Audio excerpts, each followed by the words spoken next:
What an excellent day for an exorcism. So, how is everybody? Welcome back to Orange Hat Reviews. Final mystery review of horror movies in October. It has been such a great journey through the month of October. And we're on to episode 66. Would have been funny if I had done, or if episode 66 fell in line with the episode 3 of Star Wars that I did for a mystery review. But such is life.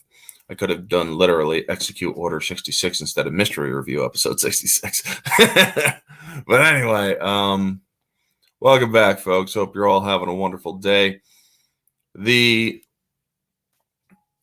mystery review today is The Exorcist. It is a film that has literally frightened generations. Generations born or who are older than the movie, also people who are born after the movie, and even people who were born at the time of the movie. This movie has scared people, unnerved people, grossed people out. It has done all of that and more. And this movie is brilliantly casted. It's well done for the most part. From an objective standpoint, there are some flaws. However, this film is one that I can truly appreciate for what it was at the time, as well as what it can do for people nowadays, which is provide good horror. So, yes, let's get into the talking points. In 1973, a movie was released that scared everyone in the theater. Everyone. This movie would go on to scare generations after, and in 2000, it would be restored to its full glory, starring Linda Blair, Ellen Burstyn, Max von Sydow, and Jason Miller, as well as a few other actors. Directed by William Friedkin, and based on the novel by William Blatty. The movie begins a small title sequence, which then takes us to the Middle East. Now, this is northern Iraq before all of the problems over there. This is back when Americans could go over there without the possibility of being killed. And Max von Sydow is over there in an archaeological dig. Now, funny thing about Max von Sydow, may he rest in peace now, because he has passed away in his 90s. Back in this movie, he was in his 40s. This movie is almost 50 years old. Next year, it will actually be 50 years old. Now, this film, or they actually had to put makeup on him to make him look old, or older than he is. And him as Father Merrin, Lancaster Merrin, is a brilliant performance by him. It was brilliant casting. He gives weight and integrity to his role. He portrays it as if he is the person and has the knowledge that he has. Max von Sydow has done that in many movies that I have seen, including, everybody loves to say, the dreadful Judge Dredd movie that Stallone was in. He played he played Chief Justice very well. Chief Justice Fargo. He played, in as bad as the Disney trilogy is, his brief role in the beginning of that film was well done. He played a wizened character. He does a great job with characters that have older bearing and that command respect. He does it very well. So he is in the Middle East, in northern Iraq. He's doing archaeological digs, and he finds a little piece in the dig that looks like a demonic figure or face. And we or he's then seen in the marketplace, which they use to set up the nitrogen pills for his heart because he's having heart problems. He takes one with brandy that they bring him, and later on he's back at the dig site, and he notices that there's just something wrong about the place. He notices that there are dogs that are growling and howling and fighting with each other in the desert area.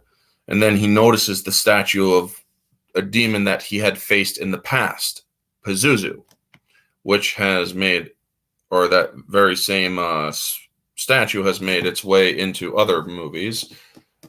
One of them being Godzilla King of the Monsters in Godzilla's Lair. So yeah, Pazuzu has gotten around, folks.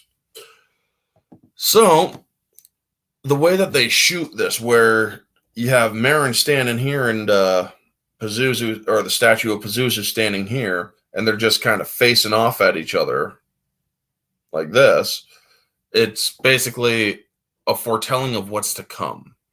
That his encounter with Pazuzu is not yet done. So we're then, or it's the novel or the book, I believe, that actually tells you that Marin has encountered Pazuzu before. Now, the fun fact, or which I already covered, is that Max von Sydow had makeup to make himself look like 40 years older. When in fact he was in his 40s when he made this film. I believe he was born in 1930, if I'm remembering correctly. And this movie was 1973. He was in his 40s, yeah, 41, 42 years old when this movie was being filmed. And yet in the film, he looks like he is as old as he is in Judge Dredd 20 odd years later. So yeah. We then cut to Georgetown. The main problem with this movie, objective standard, is that they have odd cuts. They cut to a scene or a small insert scene, then they cut to another main scene. And there's some scenes in which they just cut to glaringly different scenes really quickly. That is the main problem with this film. I would actually say the editing is a problem with this film. However, there are, or from scene to scene, not from cut or frame to frame. It's actually scene to scene, which is the main cutting problem with this film. How you doing, Van Hope Comedy? Good to see you. So yes, when it comes to The Exorcist, it is still a great movie. Do not get me wrong; it is still one of the best movies that I have ever seen. But it does have cutting issues. Now, cutting to Georgetown near Washington D.C., we are introduced to the McNeil family, to Reagan McNeil and her mother, Chrissy McNeil. And I love how in this film it's established that this is a very happy family while the father is overseas. It is a divorced family, obviously, but mother and daughter are extremely happy together. And they are wealthy, as as Reagan's mother is an actress, and they even show her doing a filming for a movie in the movie. So yeah, it's pretty cool to actually play an actress, or to be an actress playing an actress in and being in a movie, filming a movie. You know, it's like you're breaking interdimensional barriers. So, when we're introduced to this family, they are in a big old house, and you hear crashes in the attic and skittering around. And she goes to one of her helpers and she's like, "Could you pick up some rat traps and mouse traps?" And they're like, "I already checked the attic. There's no rats up there. I've already laid traps. There's no or rats up there. No rats." And this guy is Swiss. He has a Swiss accent, which I bring up because there is a scene later in which her director friend, or her friend, the director of the film she's being filmed in, becomes very belligerent. So we see that, or we see the movie business, and also the introduction to Father Karras outside of the movie, where he's just walking to work and walking along and going about his day. We are then, when she's walking home, Chrissy McNeil is walking home, the mother, we get the music, that chilling music by Mike Oldfield and Jack Nitzsche of the what's known as the Exorcist theme. This music is just very well done. It's one of those pieces that is mysterious yet chilling. So they definitely also deserve credit for that piece. Father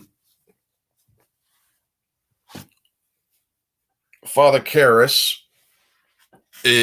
or they cut back and forth between the main characters, basically to give you a background on each character. And we see Father Karras and in the subway, and there's a guy that says, "Could you help an old altar boy, Father? I'm Catholic." And Father Karras is just looking at him with pure disdain and just walks off. It's like, well, that's not very nice. We then learn later that Father Karras is suffering from a crisis of faith. He doesn't have his faith anymore. His mother injured her leg walking, and she lives in a rundown neighborhood, but she doesn't want to leave. She's too set in her ways. And they both speak Greek to each other because Karras is Greek. Damien Karras is his full name. And we also see at the film, or we then cut back to Reagan and her mom down in the basement, where Reagan's mom finds a Ouija board, and they end up playing with it. And Reagan's talking about her friend Captain Howdy. Well, Captain Howdy is actually, we all know to be the demon that is that gets into her life and starts terrorizing the family. Now, or after that, we're set back to Karras talking about, or to his friend, that he's lost his faith. He needs to get his mom moved out of where she lives, but she won't move. And the next morning, Chrissy has woken up, and her daughter's in her bed with her, and she's like, "I can't sleep. The bed keeps shaking." And there's another crash in the ceiling, or in the attic. So she goes up, and she realizes there's no light in the attic. So we get the roaring candles scene where she's moving through, and she has a candle in her hand. And basically, to give you an idea, she's holding it up, candles here, and it just starts powering, just like it hits a methane pocket, where it just roars out. That's why I call it a roaring candle. And then her helper, the Swiss guy, is like, "See, no rats." And she's like, "Yeah, no rats." So, cutting to Reagan getting some tests because she keeps on claiming that the bed is shaking, and she wants, or her mom wants her to make sure that nothing's wrong. Well, they cut back and forth with the whole test, and this is where we see that the demon is now starting to infest Reagan. She actually, or you see that she sees the demon's face in the, or while she's getting readings done, and or we also see how she behaves differently. She's like, or they're taking or checking to see if she feels any of the vibrations from different batteries of tests. And she's like, I don't feel anything. And they're testing her temperature. And so she pulls it out and she's like, I don't want it. And so when the doc talks to the mom and he's like, have you ever known your daughter to swear? Have you ever known your daughter to be or to speak in obscenities? She's like, no, never. Well, she fired off a good string recently. Could you give me an example? Well, it's pretty shocking. Well, could you still tell me? Well, while I was testing her, she said to keep my goddamn hand or keep my hands away from her goddamn cunt. Now, that's a direct quote from the film, folks. So do not take too much offense to it. Um, Especially you SJWs out there. So she's learning, or they prescribe her Ritalin. I've been on Ritalin before when I was younger, when I had ADHD, or I do have ADD now. The H is pretty much, well, it's not as prevalent. Um, and I was prescribed Ritalin. It really didn't help too much. Adderall helped better. I was given Adderall or like a year later after the Ritalin wasn't really doing much. Um,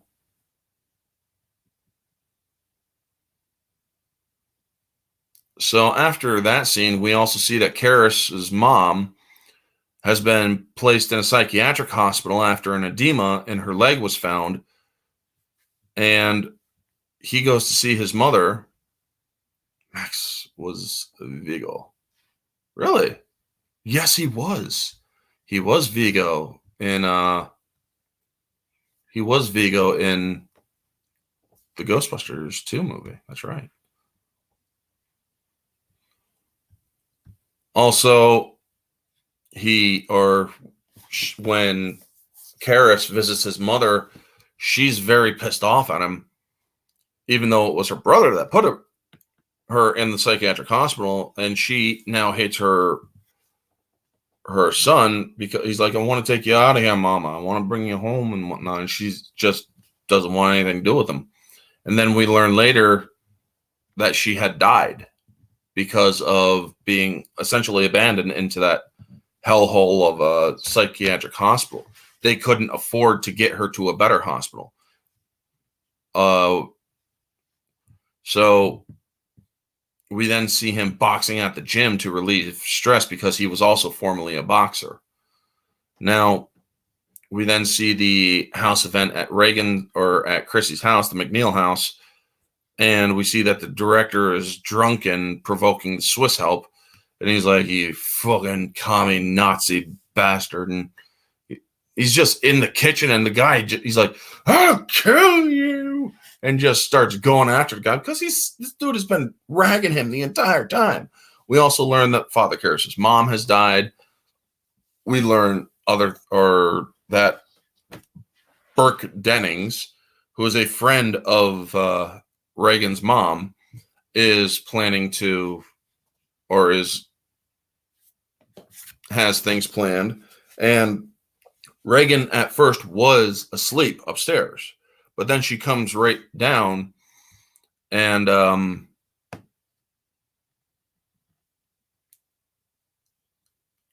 and she's like, "You're gonna die up there," and then she just starts peeing, and it's like, ugh. It is a very unsettling scene where you see a like 12 to 13-year-old girl say to somebody in the middle of an event, "You're gonna die up there," and just start pissing right in front of them. This film does a lot of things that are very unsettling. I mean, what kids are now doing today, which is kind of disturbing in its own right, they show her in her possessed state doing the same things. And Linda Blair plays the possession very well. When she finally puts her daughter to bed and walks away, she then hears her daughter screaming, and she opens the door and sees that the bed literally is shaking by itself. And so she gets on the bed and the bed is still shaking. She can't stop it. So it's like, okay, my daughter's not crazy in that aspect. So um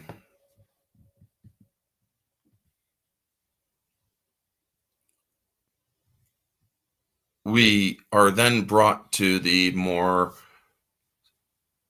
tests she's getting, or we see the procedure shown where they're pulling legion or a lesion in her throat to do some tests. You see the blood everywhere. You see that she's screaming and cursing at the doctors and spits at one doctor when they put a needle in her. And it shows her just getting worse and worse. Now, the following night, or they have told Chrissy that they believe that her daughter is may be psychologically disturbed. Now, anybody who goes through that kind of thing where you get a needle in the neck pulling out blood and thinking it's draining fluid and whatnot, that just is very unsettling. And they show the blood just spurt right out of her. It's pretty good effects. And Linda Blair, as a kid, is a true champion for going through all this stuff, especially when they put her in the makeup for the whole possession thing. They're then called, and you see the scene where she's laying in bed and being forced back and forth like this. She's screaming to make it stop, make it stop. And then we see the full possession where she has a different voice. You see her throat swell up like a freaking balloon. And then a doctor goes to check her, and she just belts the doctor and saying, "Keep away, the sow is mine." And then does some very obscene gestures saying, "Fuck me," and this and that. And it's like, ew, a 13-year-old saying that is pretty disturbing, folks. Now,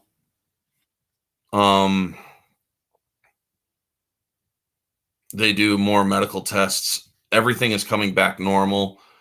We see Chrissy come home, and the lights are flickering. And then when they come back on, you see the demonic face looking at her. Just a small little insert of a demonic face, like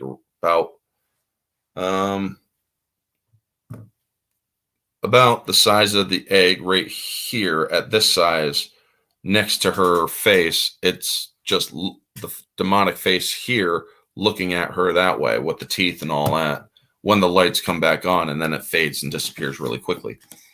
It's actually a nice little insert to show you that it is there, and it's also focusing on the mother.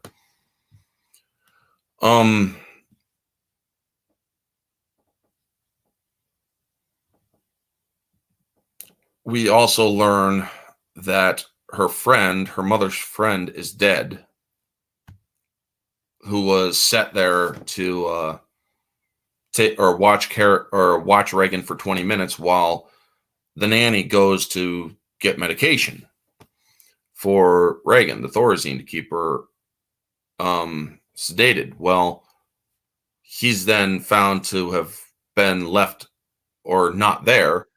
Reagan's window is wide open and it's very cold in her room. And um,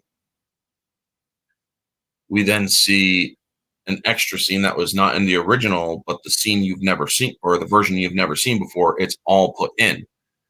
And it's very much implied that Reagan may have killed him. Now, this is also the scene where we see the crab walk downstairs, where Reagan is walking back. They used a contortionist for the scene because if you pay close attention to that scene, um, you also see that it is clearly a different person. Where when they open the mouth, you see the blood just coming out of the mouth, and it's pretty disturbing in itself. Hello to Vanja as well. Good to see you. and it's going well.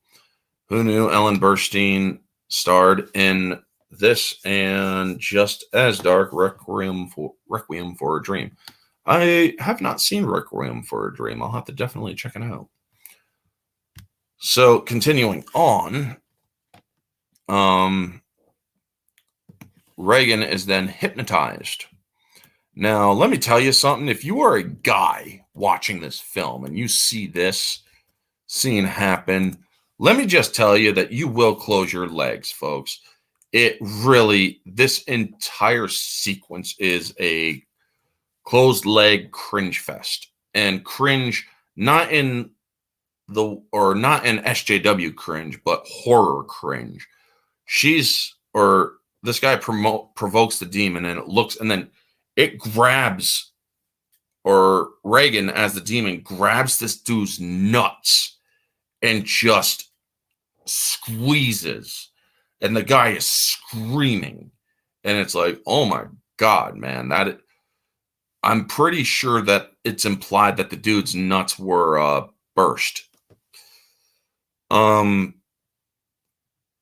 We then see the inspector who's investigating the homicide or the potential homicide of Chrissy's husband or friend, Burke Dennings, is going around. He's talking with Father Karras, with the detective. We also see that the docs clinically are going over everything. It's like, well, she might be possessed. Subliminal possession or something. She might believe she's actually possessed, and they talk about how she might have a priest come and do an exorcism. Well, that's how it's set up. We all know she's possessed, but we don't know, or her mother is not very religious, so how would she know, We then see the inspector coming out or talking with the mother, and it's a nice, touching little scene where he's doing his job while talking with her. And then we get to one of the most disturbing scenes ever. This scene, folks, I have never seen in another film since. I don't know if it exists in another film or any other film.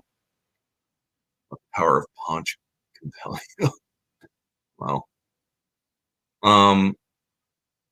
But it's the scene where Reagan is being put in the thrall of the demon, and the demon is forcing her to use the crucifix to stab her privates. And the quote is basically, "Let Jesus fuck you." It is extremely disturbing. She comes in, or her mom comes in to stop her to take the crucifix, and she grabs her mom's head, thrusting it into that area to where her mom's face is now bloody from that area. And it's disturbing, folks. It really is quite disturbing, that scene. And then she throws her down. Her mom gets up to leave, and this is one of the spinning head tricks. And it's in a different voice saying, "Do you know what she did, your cunting daughter?" And it really is just for Ellen Burstyn's hysterics in this film is truly sold as she's terrified. I would be too if this was the 70s and this shit was happening. So yeah, that scene always unsettles me because everything about it is extremely not right. So she goes to Father Karras for help, and she's talking to him. She just nonchalantly brings up, "And how would somebody go about getting an exorcism?" And he's like, "Excuse me? I beg your pardon?" And she's like, "How would somebody get an exorcism? My daughter doesn't need any more fucking doctors. She needs a goddamn priest." And he tells her, "Well, ever since the rise of mental illnesses, or in studies of mental illness, exorcisms have been, no longer continued because it's believed that the people are no longer possessed, but they're just mentally unstable. And so she describes it, or he describes the protocols for it. You have to, or the church conducts their own tests. They must do an investigation to prove it isn't simply mental illness. And then they need the approval and a priest who knows the rite of exorcism. And it's just, this woman is desperate. She wants her daughter safe. So we then see Karis visiting possessed Reagan. And the Swiss guy's like, she doesn't like straps, or she doesn't want straps. Well, we see that Reagan is, or now has a tube in her nose, and she's tied to the bed like this. And it's like, whoa. And her face is now looking in the possessed face. And her eyes are just green, and it's like, this is disturbing. Very, very disturbing. I saw this with my mom and dad on TV a few years ago, and it's amazing. It really is a great movie. Do not get me wrong. Objectively, this film is top-notch in the horror field. So it's now talking with him, and he's doubting it a little bit. And so you see Reagan talk about the altar boy. Can you help an old altar boy, Father? In that voice. And then it says, your mother's in here, Karis. Would you like to say, or with us, Karis? Would you like to say hi? And he's like, okay, well, if my mother's in there, what's her maiden name? And the demon's just not, or just looking at him. And then we get the pea soup puke scene where it just, you know, and he's like, bleh. So tests for possession are later, or come later. As I pointed out in the previous mystery review, which was for The Rite, another possession movie, quickest tests for possessions are knowledge of the unknowable. So when he leaves, he's like, did you know that did your daughter know that a priest was coming by? No. Did you know that my mother died recently? Yes, I did hear about that. I'm very sorry. Was she aware of it? Yes, it was cleverly spoofed in Scary Movie 2. I remember that as well. And when he asks, was she aware of it? No, she wasn't. Why? It's not important. Well, knowledge of the unknowable is a very quick and easy test to determine whether a person is possessed. How could they know this information if it is not readily available to them? How would they know if there is absolutely no chance that they could know? Makes you wonder, doesn't it? So he comes back and does another scene, or another test, and he's like, and this is the whole, what a wonderful day for an exorcism scene, where she's talking with him, and now in the previous scene, she's like, oh, or I'm Father Karras, and I'm the devil. Now, would you please get rid of these straps, you know? She's saying that she's the devil himself, not a demon. So the tests of, we see the test where he sprinkles the whole, or what's perceived to be holy water. She starts speaking in tongues, essentially. And he tells his daughter, or he tells Reagan's mother, I sprinkled her with this and she reacted very violently. She thought it was holy water. It's just regular tap water. This is not a good indication or a good argument for possession. However, so we also see her speaking, or he recorded her speaking when she was speaking in tongues. And then he's playing it later on with an expert there. And he's like, so what language is that? It's English. What? Yeah, it's English, just said backwards. And here, so he plays it, and you hear Reagan in different voices saying, "Give us time, let her die, fear the priest," and it's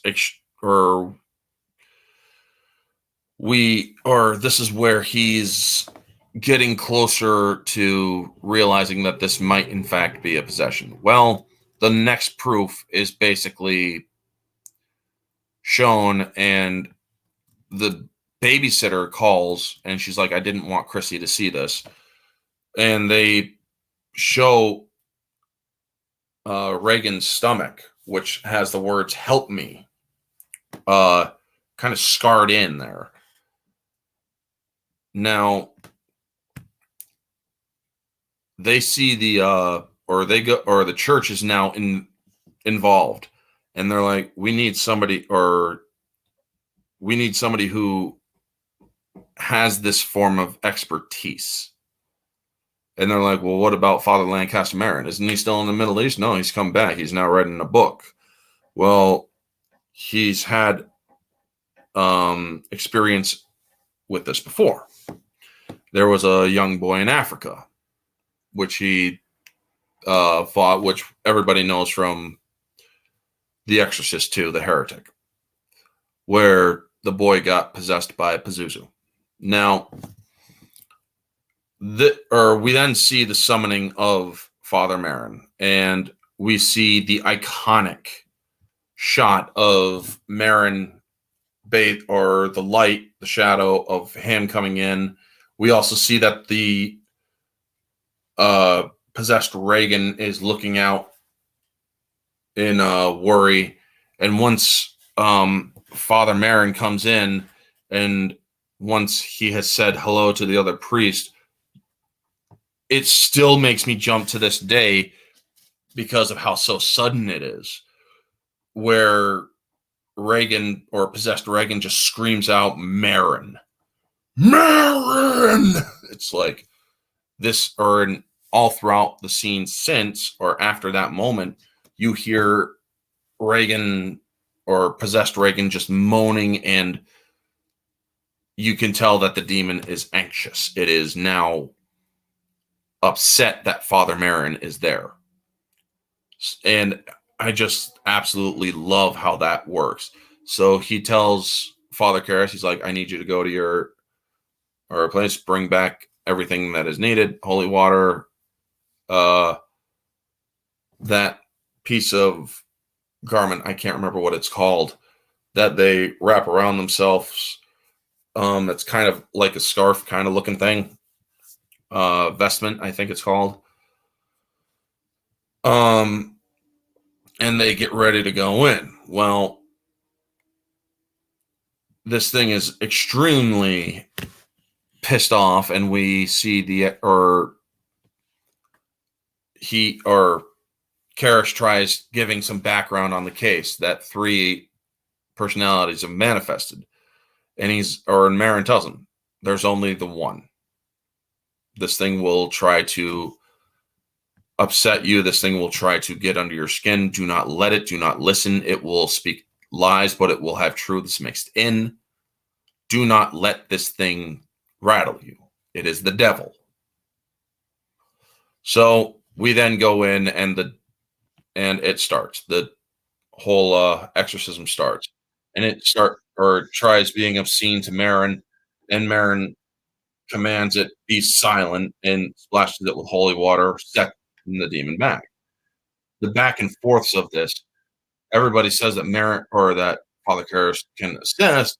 Well, you need faith, and powerful faith, in order to have this sort of, or to drive out a demonic spirit. Karras is not, or he's been having a crisis of faith this entire time. So this exorcism doesn't go as well as it should. Now, while Marin's faith is very powerful, Karras's is not. And we get the floating bed, we get the spinning head, the more pea soup, we get her floating above the bed and the vision of Pazuzu, where or it's all just extremely powerful in this moment. And then afterward, they take a step back. They leave the room for a bit, and we get this cut scene of why this girl. And I love Marin's response when when Karis asks him, "Why this girl? What or why her?" I think the point is to make us despair, to see ourselves as animal and ugly, to reject the possibility that God can love us. That line was actually, or William Blatty was extremely upset that this scene was taken out when The Exorcist was first edited and released to theaters, because essentially it is the message of the movie of why this would happen to a little girl, why, or it wants, or the darkness wants people to see that we are animal, ugly, to reject the possibility that God could love us. That is the essential premise of this film. And when Friedkin had the movie re-released, he put that in for William Blatty. And William Blatty was very he was actually very thankful. Fierce, apathetic Black Queen, how are you? Thank you for stopping in. Good to see you. So then we go to the second round, and this thing is going at him. It's like yelling at Karis. It's like, your mom sucks dick or dicks in hell, Karis. And when they're trying and trying and trying, Karis gives in essentially when it's like, you killed your mother, you left her die, and Karis is like, shut up. And he goes to check in on her, and she starts speaking in her mother's voice, or in Karis's mother's voice, saying, why did you leave me like that, Demi? Why did you do this to me, Demi? And so Father Marin says, Father Karis, get out. Let me handle this.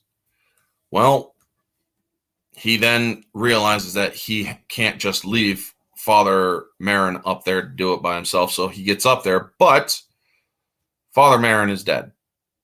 She is now completely unbound, and she's laying against one of the bedposts, looking at Father Karras like, what the hell is happening? But she's also still fully in her possessed look.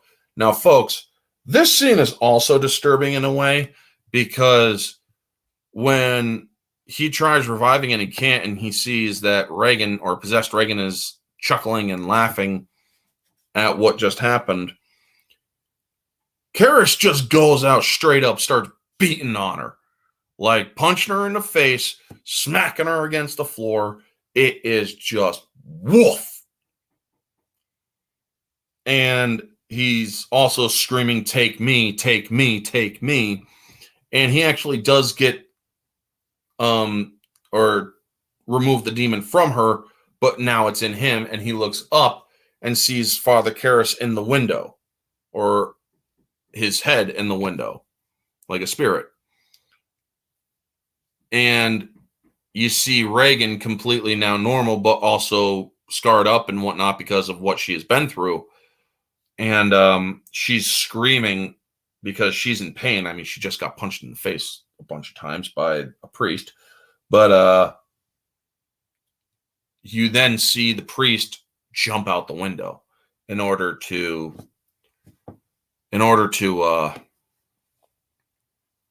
save and defeat the demon.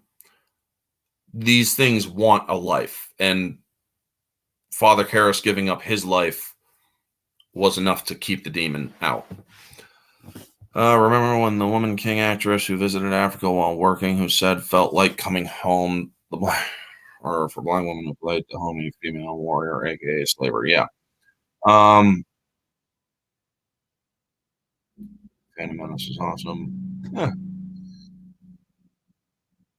And yeah. And so Father Karras' friend, who was helping him with his woes, and whatnot, finds him down at the bottom of the stairs. His face is all bloody up. He's dying. And he's like, "Would you like to give confession? One squeeze." Or he gives him last rites and he squeezes again. And that's when Karis dies. And then we are taken to the next day where Reagan is back to normal. She's, or the family, the Neil family is leaving. They're done with that place. When I don't think they completely understand what, or that it's not the place, it was the event. It was an entity. But when they're getting all ready to leave, Reagan looks up, sees the priestly collar on Karras's friend, and gives him a huge kiss on the cheek, essentially thanking him and the church for what they did to help her. And we then see the inspector meet up with him, and they talk about movies and whatnot, which is something that the inspector did with Karras before everything went to shit in the movie. And then that's when the credits roll. Now, The Exorcist is, like I said, this movie is it's 2 hours, but it's an incredibly fast-paced movie. Once the possession starts going, this movie takes off. And the only major objective problem with this film is the cutting from scene to scene, where certain scenes from a previous scene to the next scene, it looks like there should be something in between those two cuts, because you are cutting very abruptly at the end of certain scenes. It does go to show that it's like, okay, you're cutting at this thing, but when you're doing the final edits, you're trimming it a little too close, you know? That happened with another movie that I recently saw with the Orca. Movies that were done in the 70s often do have cut problems where you have to really be careful about these movies, or you have to be careful when cutting, because if you do cut it too soon, you risk an objective flaw. That is the only real flaw with this film. The or everything from the acting, the effects, even the digital effects back then, the fade in effects that they did are actually very well done for the time that they were in. And you know what? They didn't go overboard like people do now.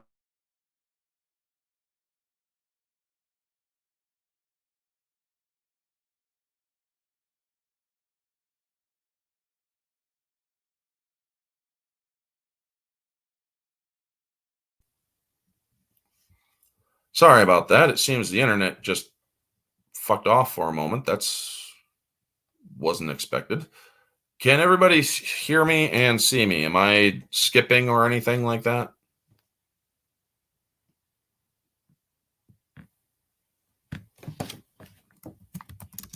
Mhm.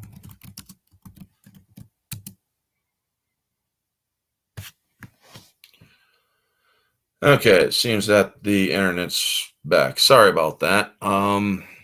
Right while I was in the middle of things, Band of Brothers, it was a good World War II show. So yes, as I was saying, going back to the objective standard of The Exorcist, this film is very well done. Uh, but yes, subjectively or objectively, without removing my bias, and with the editing problems, this movie is about an 8 out of 10. The cutting in or throughout the movie harms it because of certain scenes being cut in, certain scenes that could have even been cut out. But the scenes that they had in that were removed from the theatrical are better placed in the movie. They're actually better that they are in the movie um to show the spirit of the film. Subjectively, this movie is a 10 out of 10. I don't usually give 10 out of 10s a lot, but this film is a 10 out of 10 subjectively because this film does very well with the idea of possession, the very disturbing things that can happen in these sort of situations. It is a horror movie that will frighten generations. As for moviegoer, if you are a horror fan, this movie is a 10 out of 10. If you haven't seen it, I highly recommend you do. As for films that have, or as for next week's mystery review, it will be taking over just normal movies nowadays. I mean, I'll eventually do another horror movie eventually, but I already have the other movies or events planned out in the playlist for mystery reviews. Next week's hints are, or the hints for next week, sorry, Tommy Lee Jones and Survival. So it leaves a few movies out there for possibility. If you know it, do not put it in the chat. Other than that, it's a movie that I also very much like. I like that movie extremely well as going forward. Anyway, folks, thank you so much for tuning in. Vanja, Fierce Apathetic Black Queen, Jeff B, good to see you. Who else? Christian Freights and Van Hope Comedy. Thank you for all tuning in. It's about time that I take off and get some lunch. Thank you so much, folks. Remember the hints for next week, Tommy Lee Jones and Survival. This has been Orange Hat Reviews. If you like this video, make sure you like it. Leave a like, share it out. I'm trying to get my streams up, or my watch time up to 3,000 hours before the year is out and higher so, because I do plan on monetizing. But yes, if you guys can help do that, thank you so much. Anyway, folks, leave a like, leave a comment down below if you're catching this on the replay. What'd you think of The Exorcist? Let me know all your thoughts, folks. This has been Orange Hat Reviews. Stay humble.